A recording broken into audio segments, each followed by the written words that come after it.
Hafþór, 38-38 í hálfleik, síðari hálfleikur. Hvað svona helst það sem þú getur bent á í leik Skallagrím sem verður ykkur að falli hérna í kvöld?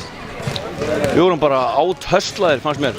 Áthöstlaðir bara, við vorum með menn sem voru í Fjölnir sem voru bara að gera vel, að bumpa og stíga vel út og sterk skrín og fram eftir götunum. Og það var eins og að okkar menn voru ekki tilbúinir í það.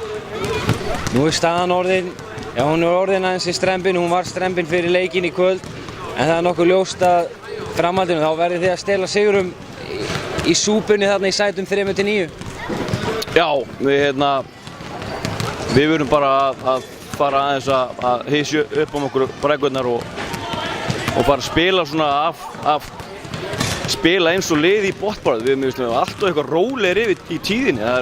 Það er eins og séu bara 20 leikir eftir á deildinu og við erum bara á chillinu. Þannig að mennum bara að átta sig á því að við erum bara, það er nokkrir leikir eftir og við erum bara í vondum málum.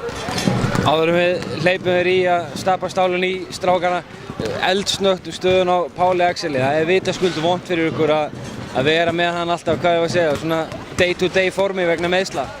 Já, það er mjög slæmt, en það er auðvitað bara að reyna að vera að tjaslu upp á hann bara í Borgarnesi. Það eru nóg af hálfklæðstofum í Borgarnesi og líka nóg af sjúkraþjálfurum, þannig að við hljótum að geta tjaslu upp á hann fyrir næsta leik. Gangi ykkur vel í framhaldinu. Takk fyrir.